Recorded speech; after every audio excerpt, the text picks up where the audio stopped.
ఎన్నికలు అయితే ఓట్లు అయితే వేయడం జరిగింది. అదేవిధంగా రిజల్ట్ కోసం అందరూ కూడా ఉత్కంఠభరితంగా ఎదురు చూస్తున్నారు.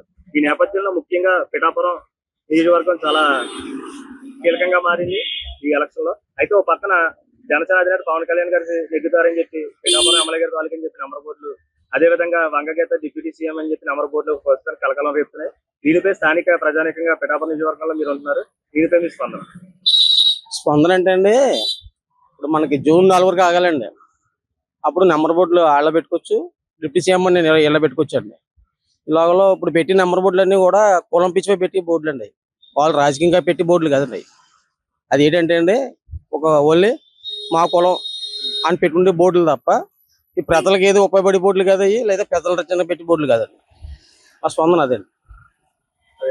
ఏ పార్టీ నెగ్గుతుంది అంటారు?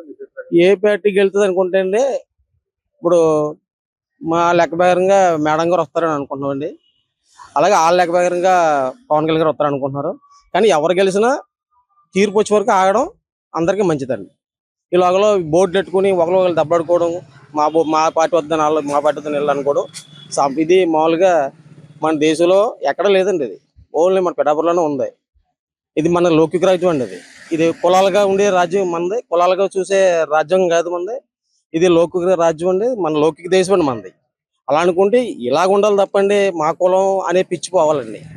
ఇది కులపరంగా రావడం కూడా కారణం కూడా పవన్ కళ్యాణ్ వల్లే పిఠాపురానికి ఈ కుళ్ళు పట్టిందండి అని నేను అనుకుంటున్నానండి.